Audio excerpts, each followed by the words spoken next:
साथियों, जय हिंद, जय भारत, वंदे मातरम। में आपका साथी वेटरन ओम प्रकाश जैसलमेर से।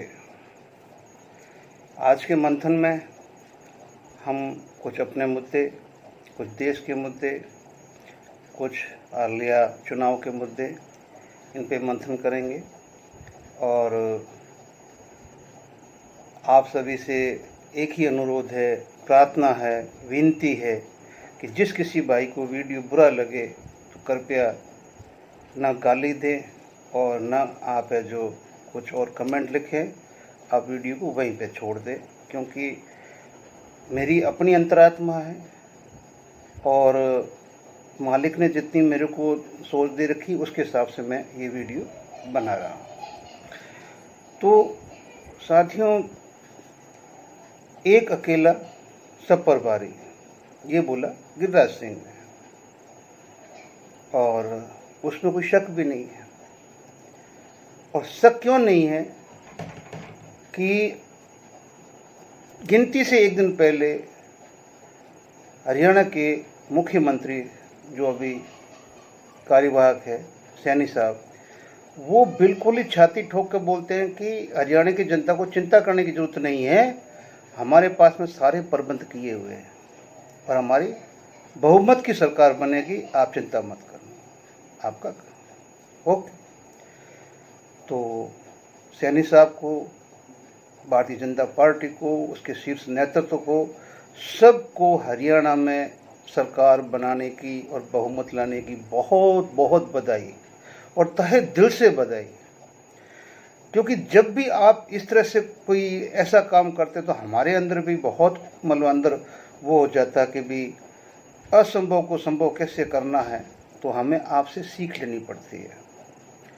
तो क्यों कि भाई देखो, बीजेपी एक ऐसी पार्टी है जो चुनाव को, चाहे वो एक सीट का हो और चाहे सरपंच का हो, चाहे विधानसभा का हो, चाहे किसी का हो, चाहे संसद का हो, वो युद्ध की तरह लेती है।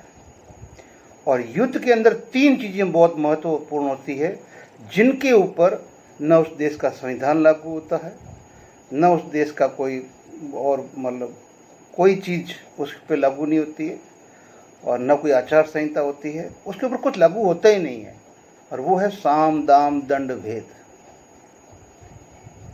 ये चीज़ है जो बीजेपी सीधी लागू कर देती है मैदान में उतरते ही, और फिर पीछे मुड़ के नहीं देखती है। उसका अंजाम क्या होगा क्या नहीं होगा उनको पता है कि ये चारों चीज़ें हमारी चारों दिशा से काम करेगी। मैंने तीन बोला, चार दिशा मतलब चारों, साम दाम दंड भेद। तो ये काम करेगी तो हम जीत हासिल करेंगे, बाकी हमें कोई मतलब नहीं है। लेकिन अब ऐसा है कि जनता का विश्वास और विश्वास जीतना, वादे करना, घोषणा करना और घोषणाओं को दिल में बिठा के उसको वोट में कन्वर्ट करना, ये हर किसी के बस की बात नहीं है जो बीजेपी ने किया। आप दोष मत दीजिए। आज हरियाणा की जनता बोली कि नहीं जी, हम तो नहीं चाहते थे इस गवर्नमेंट को। अरे आप नहीं चाहते तो ये आई कैसे, आई कैसे? ठीक है ना। 101% तो मशीनें तुम्हारी कोई हैक की हुई नहीं थी, ठीक है, 2 4 5 हो सकती, लेकिन सब नहीं थी। वोट आपने दिए तभी आई है। तुम लोगों को अब पता है कि हमारे जो अग्निवीर है 100% हो जाएंगे, ठीक है ना। अब हरियाणा में 100% अग्निवीर है, ओआरओपी को किसी की तकलीफ नहीं है, 100% सबको मिला है। आप पीछे एक क्लिप देखेंगे तो आपको सारी समझ में आ जाएगी कि इस जीत के पीछे ये 2 क्लिपें काफ़ी है, ठीक है ना, 2 क्लिपें काफ़ी है। तो इसके अंदर अभी इनको हरियाणा की जनता को पक्का पता कि अब किसानों के लिए सरकारों के मतलब डबल इंजन सरकार है। हरियाणा के प्रदेश में दरवाजे खुले हैं और केंद्र के दरवाजे खुले हैं। क्यों कि हरियाणा प्रदेश एक ऐसा प्रदेश है जिसके अंदर अगर 2 बेटे हैं तो एक सेना में है, एक खेत में है, ठीक है ना। यानी कि वो किसान और जय जवान, ये हरियाणा के अंदर सबसे अच्छी तरह से लागू होता है पूरे देश के अंदर। तो जब किसान और जवान ने चाहा तभी ये सरकार बनी, नहीं तो नहीं बनती। अब वही बोल देंगे हमने तो ऐसा नहीं चाहा। नहीं नहीं नहीं, दुनिया को बेवकूफ़ मत बनाओ, आपने चाहा ये बन गई, ठीक है ना। अब आप ऐसा कहोगे नहीं बनेगी, नहीं तो नहीं है, बाकी बोलते हैं कि भी भाई बेरोजगारी में हरियाणा पूरे हिंदुस्तान में सबसे टॉप के ऊपर है, ये आंकड़े इनके सरकार के बोलते हैं। तो वो मतलब टॉप से नीचे लाने के लिए भी आपको डबल इंजन की सरकार चाहिए, ताकि वो मतलब सब कोई सेटल करके आपको सारी की सारी नौकरियां, मतलब हरियाणा अभी आने वाले 2 साल के अंदर देश का वो राज्य होगा जो मतलब समझ लो कि मतलब जैसे ये भी बोला ना अपना वो इनका प्रवक्ता है गौरव भाटिया, ठीक है ना, ये बोलते हैं कि इनको उड़ने का हुनर नहीं है, लेकिन हमें तो आसमान भी छोटा लगता है। तो समझ लो कि उसकी उनकी उड़ान ऐसी है कि वो आसमान भी छोटा लगता है। एनीहाउ मैं आगे नहीं जाऊंगा। कुल मिला के बीजेपी ने मेहनत की, संगठनात्मक तरीके से मेहनत की, लेकिन उन्होंने सबसे बढ़िया जो बीजेपी में क्या है कि एक अकेला सब पे भारी।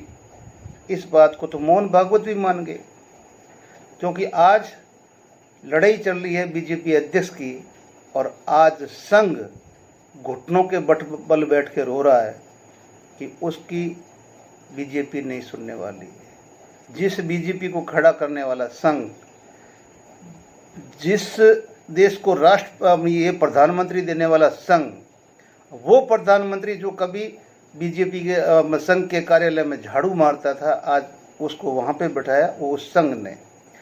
और आज वही प्रधानमंत्री संघ के सरकार्यवाह संचालक को बोलते हैं शांत शांत शांत, और वो इतना मजबूर है कि आज संघ भी आंख नहीं निकाल सकता, संघ से भी वो ऊपर चला गया है। इसके पीछे बीजेपी की वो रणनीति, कौन सी रणनीति? समुद्र वाली, कि समुद्र बेकार की चीजों को उठा के किनारे लगा देता है और वो अपने गोद के अंदर सिर्फ जिंदा चीज रखता है, जो मर गई उठा के किनारे कर दिया,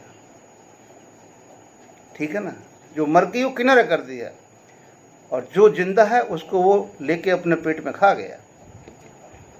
वो समुद्र की नीति से आज संघ भी पीछे, और देश का हर राज्य मजबूर हो जाता है वोट देने के लिए। क्यों? कि लोग कहते हैं कि इनके कथनी और करनी में फर्क है, लेकिन ऐसा नहीं है।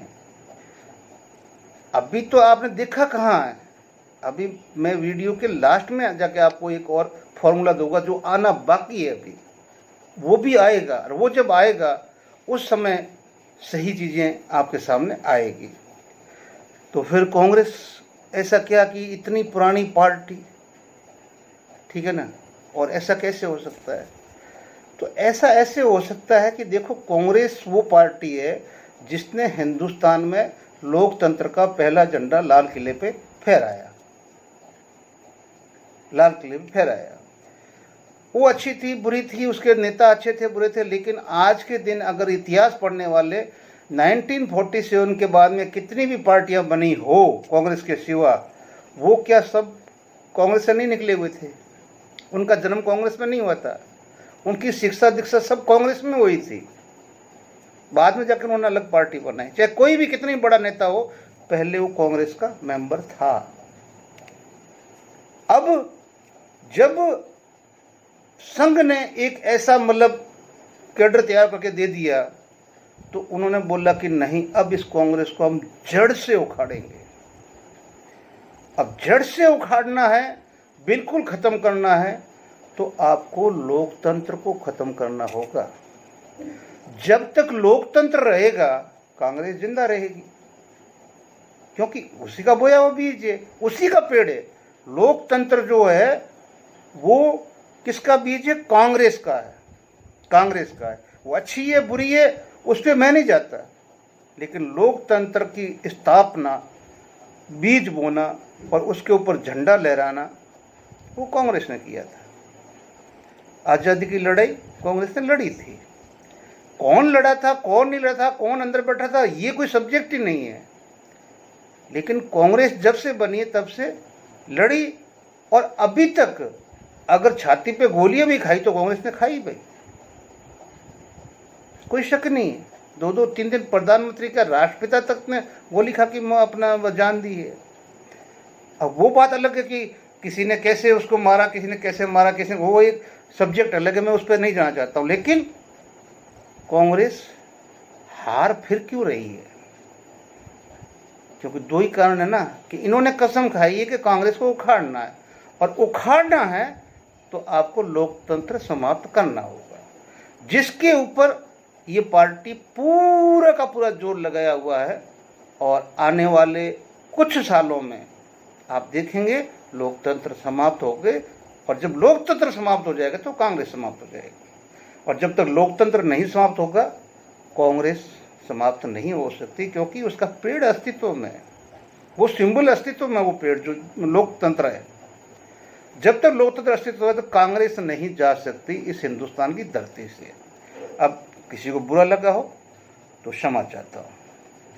अब हारने के अंदर कारण क्या है? कि संगठन की कमी है, बहुत कमी है।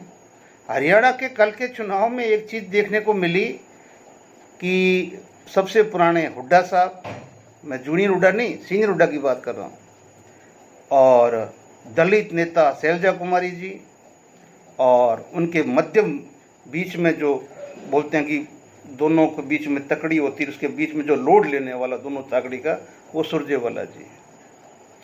इन तीनों ने इस जीत को थाली में परोस के बीजेपी को पकड़ाया है। तो दोष किसको दे रहे हो भाई? किसको दे रहे हो? सुरजेवाला बैठा रहा अपने बेटे को जिताने के लिए, ठीक है ना। और चुनाव से पहले पूरे 5 साल थे तो शैलजा जी और ये दोनों क्या कर रहे थे आपको पता ही है। और वो शैलजा जो कल इतनी बड़ी बात कह रही थी, भाई तो फिर 5 साल में आप कहाँ चली गई थी? कहाँ चली गई थी? कैडर को मजबूत क्यों नहीं किया?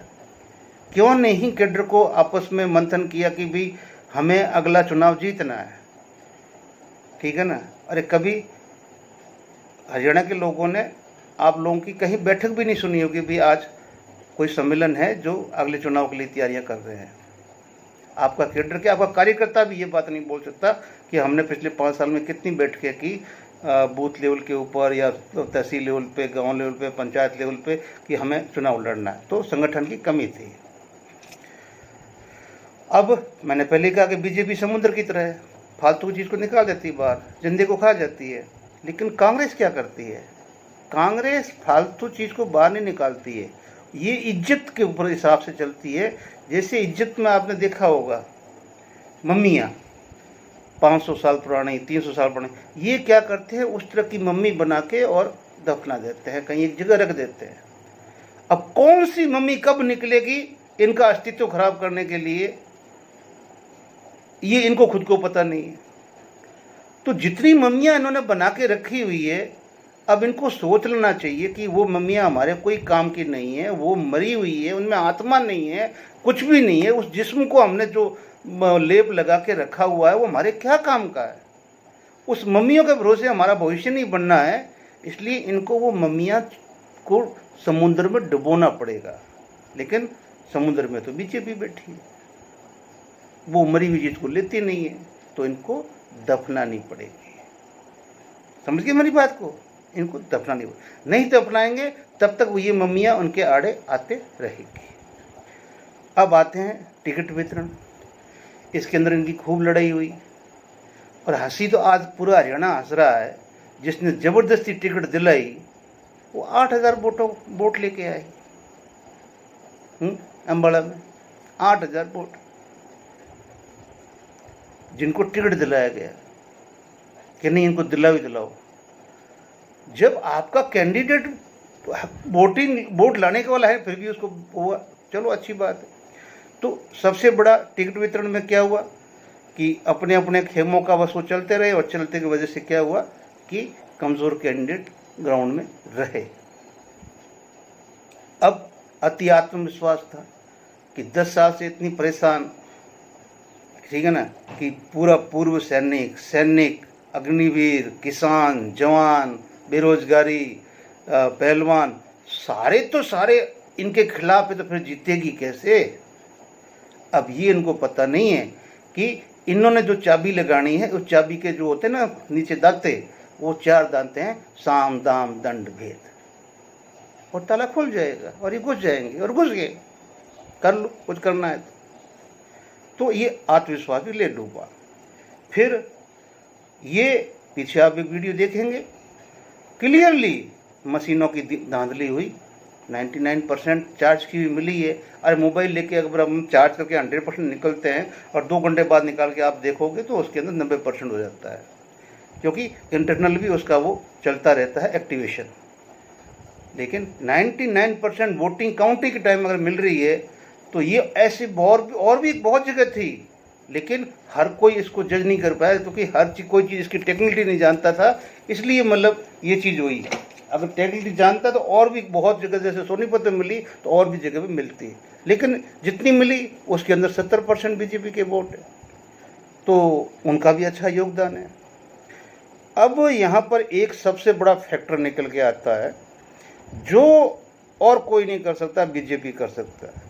इन्होंने 90 उम्मीदवार तो अपने खुद के खड़े किए, वो थे जीतने वाले, जिनको विधानसभा के अंदर जाना है, ठीक है ना। 90 कैंडिडेट तो वो खड़े किए, साथ में इन्होंने 130 और कैंडिडेट खड़े किए, जिनका फंडिंग पूरा बीजेपी ने किया। और वो कौन थे कि जो कांग्रेस का वोट काट सके। सपोज करो कि भी अगर कांग्रेस का एक ही जगह पे, एक ही मतलब इस विधानसभा के अंदर एक जाट खड़ा है, तो आगे एक काम करो, एक निर्दलीय खड़ा करो और एक और किसी पार्टी से खड़ा करो, ताकि ये वोट काटेंगे, और काटेंगे तो। अब इस हिसाब से 28 सीटें ऐसी थी जिसके अंदर कांग्रेस का मतलब जो कैंडिडेट है वो चौथे नंबर पे है और निर्दलीय दूसरे नंबर पे है, यानी कि वो वोट काट के तो निर्दलीय ले गया, कांग्रेस को मिला ही नहीं। तो ये 28 सीटें जो थी ये कन्फर्मली कांग्रेस की थी, और ये बीजेपी ने अपनी टैक्टिक से वहाँ पे 2-2 निर्दलीय खड़े कर दिए, जहाँ इनको लोड पड़ी 2 किए, जहाँ लोड 1 किए, लेकिन निर्दलियों को खड़ा करके और वोटों को काटा, कौम को काटा। जहाँ अगर यादव ज़्यादा है तो अगर कांग्रेस का कैंडिडेट यादव है तो साथ में 2 यादव खड़े किए, जाट है एक जीतने वाला है कांग्रेस का तो सामने 2 जाट खड़े किए, वोट चले गए उनकी तरफ। और आप मानोगे नहीं कि जो मतलब जितने भी 28 सीटों के अंदर एक ऐसी सीट नहीं जिसके अंदर कांग्रेस का जो प्रतिनिधि था, जो विधानसभा के लिए, वो सेकंड नंबर तक नहीं आया। तो फिर आप सोच लीजिए, अब हरियाणा के लोगों को ओआरओपी 100% मिल गए, 100%। हरियाणा के लोगों को अभी 5 साल कुछ नहीं करना, आपके लिए अभी दिल्ली के दरवाजे खुले, यहाँ के सरकार के खुले। आप लोगों के जितने बंदे गए हुए हैं मतलब वहाँ पे अग्निवीरों में, वो सारे के सारे आने से पहले ही सीधे वो जहाँ जाना उसका सर्टिफिकेट लेके ही आएंगे। क्यों कि देखो बीजेपी जो कहती है वही करती है, ये बीजेपी का इतिहास है। बदनाम मत करो बीजेपी को, जो कहती है वो करती है। और जितने वादे इसमें आपको किए हैं, ये सारे के सारे वादे आपको 5 साल में झेलने पड़ेंगे। झेलने का मतलब कि क्रियान्वित बीजेपी करेगी, झेलोगे आप, ठीक है ना। अब आपको घर से बाहर निकलने की जरूरत नहीं है, आराम से बैठ के खाओ। किसान आंदोलन भी आपका हो गया, ठीक है ना। अगर आपको पंजाब सपोर्ट भी करता था किसानों को, तो वो भी अब इस रूट के अंदर जगह नहीं है। और अब कोई आपके आगे कोई थोड़ी कील गाड़ेगा, डबल इंजन का सरकार तो रास्ता खुला रहेगा, अभी कोई कील भी नहीं गाड़ेगा आपके दिल्ली जाते टाइम। इसलिए ये आप है जो बिल्कुल करिए, कहीं कोई धांधली नहीं है, ठीक है ना। बीजेपी डिजर्व करती थी और वो जीतती। अगर इसमें मैंने कहीं कुछ गलत बोल दिया है तो मुझे माफ़ करें। और इसी तरीके से ये दिल्ली जीतेगी, इसी तरीके से ये महाराष्ट्र जीतेगी। और जो इनको नई नई जो भी, क्योंकि ये हमेशा नई टेक्नोलॉजी अपनाते हैं और जो अपनाते हैं वो फर्स्ट टाइम यूज करते हैं और दूसरे लोगों को पता नहीं चलता पार्टियों को भी ये इस बार कौन सी मतलब स्टेजरी ये तकनीक अपनाएगी। तो जय श्री राम हो जाता है। अब आप आगे की ये 2 क्लिपें देखेंगे तो आपको समझ में आ जाएगा। इसलिए हमारी ओआरओपी पूरी हो चुकी है और अभी चौथी ओआरओपी के लिए हम इंतजार करेंगे, जिसके लिए पूरा 5 साल चाहिए। और उसके बीच में 3% डीए हमारा अभी डिक्लेयर हुआ नहीं, जो होने वाला नहीं अभी, तो दीपावली नज़दीक आएगी तब होगा, ठीक है ना। 50% मर्ज होना था, सरकार की इच्छा होती तो 50% कभी का, क्योंकि वो तो 10 साल पहले का ऑर्डर था ना, 16 का ऑर्डर था ना, वो तो पे कमीशन की रिकमेंडेशन थी ना। तो अगर जो सुप्रीम कोर्ट का आदेश को संसद के अंदर अध्यादेश निकाल के फाड़ देता है आदेश को और अध्यादेश लागू कर देता है, वो सरकार हाँ आपकी बात सुनेगी। सुप्रीम कोर्ट जैसी संस्था को, जो संविधान का रक्षक है, उसके ऑर्डर को अध्यादेश लागू, जय है। और उसके ऊपर सुप्रीम कोर्ट कुछ नहीं कर सकता, क्योंकि अध्यादेश पे राष्ट्रपति के साइन है, वो उसके अगेंस्ट में नहीं जा सकता। तो मैं आपसे आज विदा लेता हूँ, जय हिंद करता हूँ। फिर मिलते हैं अगले वीडियो में। जय हिंद के बाद क्लिप जरूर देखें। वंदे मातरम। इनकी कहानी सुनाइए। क्या समस्या है? समस्या ये आ रही है कि पानीपत शहरी कॉन्स्टिट्यूएंसी की काउंटिंग चल रही थी। 2 राउंड बड़े अच्छे तरीके से संपन्न हुए। तीसरे राउंड में 6 ईवीएम ऐसी आई जिनमें बैटरी परसेंटेज 99% शो हुई, और जब उनका डाटा निकाला गया वोटिंग का, तो उसमें खाली भारतीय जनता पार्टी के कैंडिडेट को 60 से 70% इंक्रीज आ रहा है। बाकी जो नॉर्मल ईवीएम हमारी खुल रही है राउंड में, जिसमें एक 70 से 72-78% बैटरी बैलेंस है, वहां पे नॉर्मल काउंटिंग आ रही है। जो डाटा आ रहा है वो एक्चुअल डाटा आ रहा है, जिससे हम सभी जितने भी कैंडिडेट हैं, अंदर सबके एजेंट मौजूद है, वो सब संतुष्ट है। बट 99% बैटरी परसेंटेज जिस भी उसमें आ रही है, उसमें खाली एक बीजेपी ही क्यों इंक्रीज कर रही है, वो भी मोर देन 60 और 65%। Question is this. हमने काउंटिंग रुकवा दी है। इलेक्शन ऑब्जर्वर, जो हमारे काउंटिंग ऑब्जर्वर है, वो रिजॉल्व कर रहे हैं। 6 मशीनें हमने उनके सुपुर्द करवा दी हैं। काउंटिंग पानीपत शहरी की रोक दी गई है। कितने समय के अंतराल में लगातार बैटरी 99? बैटरी अब तीसरे राउंड में 6 पोलिंग बूथ खुले हैं, जिसमें 6 बूथों पे बैटरी 99% है। हमने ऑब्जेक्शन किया है, इलेक्शन कमीशन को मेल की है। हमारे जो आरओ टेबल पे जो हमारे साथी बैठे हैं, वो इस बात को ऑब्जेक्ट कर रहे हैं, इस बात का संज्ञान ले लिया है और हमने इस बात को रुकवा दिया। एक मिनट, हमने इस काउंटिंग को रुकवा दिया। ये सरेआम धांधली है। आप एक चीज मोटी सी, आप मीडिया के भाई खड़े हैं सारे, हम सवेरे मोबाइल चार्ज करके निकलते हैं या लैपटॉप चार्ज करके बैठते हैं, तो उस पे काम करना शुरू करते हैं। जैसे जैसे उसका यूजेज होगा वैसे बैटरी ड्रेन हो जाएगी। आप सबके हाथ में इलेक्ट्रॉनिक डिवाइस है, एक नेचुरल प्रोसेस है। इस बार काउंटिंग बंद है। काउंटिंग अभी बंद करा दी गई है। जब तक ये रिजॉल्व नहीं होगा, हम आगे काउंटिंग नहीं होने देंगे। 99% का मतलब है बीजेपी धांधली कर रही है, मशीनों में गड़बड़ की गई है। और इस बैटरी से रिलेटेड चुनाव आयोग को एक एसएलपी का भी सामना करना पड़ रहा है। सुप्रीम कोर्ट में ये लिटिगेशन पेंडिंग है। मेरा नाम संजीव चौधरी है, मैं बुल्ले शाह जी का, श्री वीरेंद्र शाह का एजेंट हूँ, कांग्रेस पार्टी से बिलोंग कर। और मेरा पहला सार्वजनिक कार्यक्रम 15 सितंबर को रेवाड़ी में हुआ था। पूर्व सैनिकों का कार्यक्रम हुआ था और मैंने पूर्व सैनिकों के सामने मन से सामने सर झुकाकर कहा था कि मैं आपकी तपस्या को कभी बेकार नहीं जाने दूंगा, मैं वो आरोपी लागू करूंगा। रैली में जो उसने 1 रैंक 1 पेंशन की 70 साल से कोई नहीं कर रहा था, वो दिया। और तीसरी किस्त तो अभी 27 तारीख को आई है, ये 27 सितंबर को। वीर भूमि है, तो जो OROP और जितना मोदी जी ने ये किया है सैनिकों के वेलफेयर के लिए, उनको इज्जत दी है। कर्नल अभिराम नाम है मेरा। तो कम से कम 15,000 रुपये हर महीने का हर एक आदमी को फ़ायदा हुआ है, तीनों OROP को मिला के। एक इस ORP में कम से कम 3-4 हज़ार का फ़ायदा हुआ है। अच्छा। हर एक फौजियों की रैली हुई थी रेवाड़ी में, सब देखा होगा, ऐसी टोपी पहन के आए थे। उस रैली में जो उसने 1 रैंक 1 पेंशन की 70 साल से कोई नहीं कर रहा था, वो दिया। और तीसरी किस्त तो अभी 27 तारीख को आई है, ये 27 सितंबर को। भाई कई लोग ये कहते हैं मोदी ने 1 रैंक 1 पेंशन तो कर दी, लेकिन फायदा क्या हुआ, मतलब मिला क्या?